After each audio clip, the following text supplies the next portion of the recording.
Kata Imam Ghazali, ulama adalah dokter spiritual. Merekalah para kekasih Allah, merekalah pewaris Nabi. Akhlak yang mulia, ilmu yang menjulang langit dan kearifan hidup mereka adalah lautan teladan yang terus ingin kita gali sebagai uswah hasanah. Dari bagian timur Pulau Jawa, di jantung kota Pasuruan, kita mengenal nama Kiai Haji Abdul Hamid bin Abdullah bin Umar sebagai teladan utama. Sosok dan namanya harum abadi hingga hari ini. Sebuah bukti bahwa semangat kaum salihin tidak pernah pupus di telan zaman.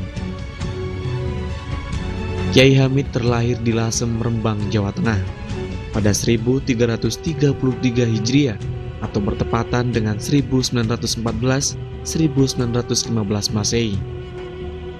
Hal ini termaktub dalam sebuah syair gubahan beliau sendiri. Kiai Hamid kecil bernama Abdul Mu'ti. Ayahnya Kiai Haji Abdullah bin Umar dan ibundanya Nyai Hajah Roihana. Tersambung nasabnya ke atas hingga Rasulullah Muhammad SAW.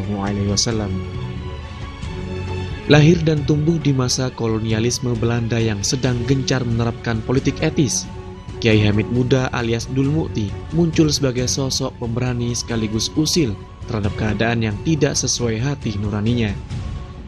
Lingkungan Lasem yang dikuasai para saudagar non-pribumi cukup meresahkan hati dan darah muda Dul Mu'ti. Kesadaran kelas dan identitas sosial mengarahkan Kiai Hamid muda untuk menjadi pembenci kelompok-kelompok Cina, penguasa ekonomi di lingkungan sekitarnya. Apalagi di tangan para taipan itu, bisnis candu berkembang luas dan dilindungi pemerintah Hindia Belanda. Ketidaksukaan Kiai Hamid muda kepada kelompok-kelompok Cina terus menguat. Dul Mu'ti terlibat aksi-aksi nakal bahkan perkelahian fisik dengan mereka. Karena permusuhan ini, Dul Mu'ti berkali-kali harus menjadi buronan kecil kelompok Cina dan pemerintah Hindia Belanda. Hal ini membuat Kiai Abdullah sang ayah susah. Maka di sekitar tahun 1927, ketika Dul Mu'ti berumur antara 12 tahun, sang ayah mengirimnya ke pesantren Kasingan, Rembang, di bawah asuhan Kiai Khalil bin Harun, kakek dari Kiai Haji Mustafa Bisri.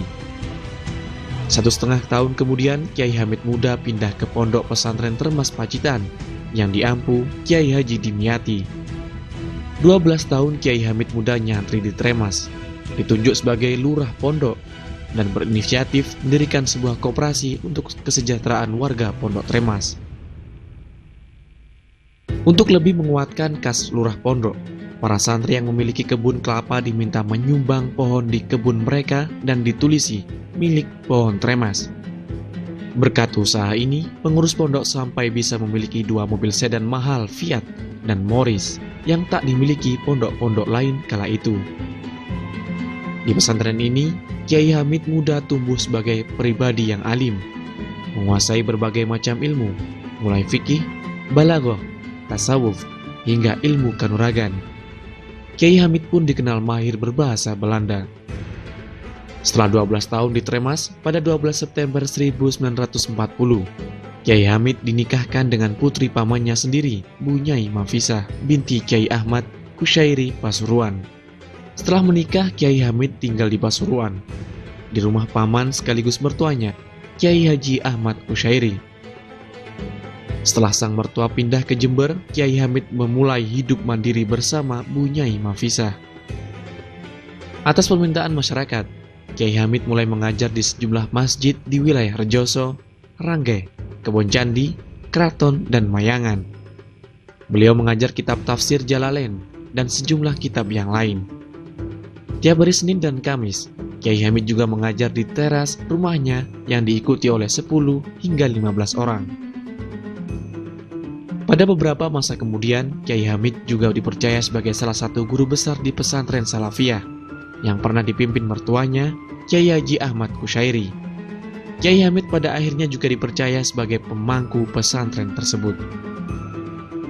Pada mulanya, Kiai Hamid mengajar banyak kitab kanon kepada para santri, antara lain Jurumiyah, Alfiyah, Takrib, Qasidah Burdah, dan Ihya Ulumuddin.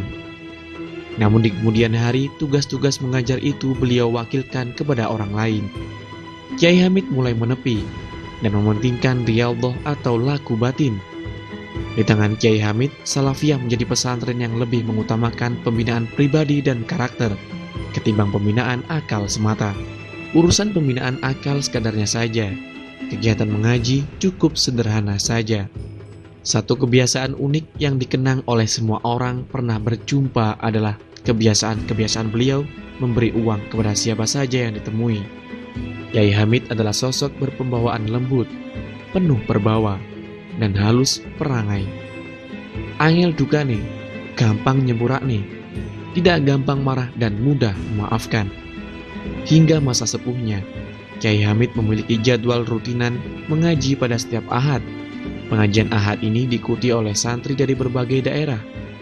Tidak jarang para pejabat pun mengikuti rutinan pengajian Ahad ini. Biasanya pada Sabtu malam, orang-orang dari berbagai daerah sudah berbondong-bondong datang. Ahad dini hari, musola pondok sudah penuh dengan para jamaah pengajian. Mereka sholat tahajud dan berzikir hingga subuh. Pengajian Ahad pagi ini hanya setengah jam, tanpa pengeras suara, namun diikuti jamaah yang tidak terkira jumlahnya. Kiai Hamid hanya mengulas 1-2 baris kitab Bidayatul Hidayah dan juz 3 kitab Ihya Ulumuddin, lalu mengajak jamaah untuk berdoa. Teladan Kiai Hamid terus mengembang hingga beliau berpulang di usia 70 tahun pada 9 Rabiul Awal 1403 Hijriah, bertepatan dengan 25 Desember 1982 Masehi. Umat menangis. Ratusan ribu orang hadir dan mengikuti sholat jenazah dan pemakaman beliau. Satu lagi, kekasih Allah berpulang. Penuntun dan pelindung umat telah kembali ke pelukan sang pemilik hidup. Kehilangan umat bukan sekedar kehilangan seorang tokoh, tapi juga kehilangan teladan hidup dan tempat bertanya. Rasulullah Muhammad SAW bersabda, jika Allah mencintai seorang hamba, maka hamba itu akan dicintai oleh semua hal. Kiai Hamid adalah tamsil nyata bagaimana keteladanan hidupnya dicintai dan diteladani dengan penuh kekaguman hingga hari ini.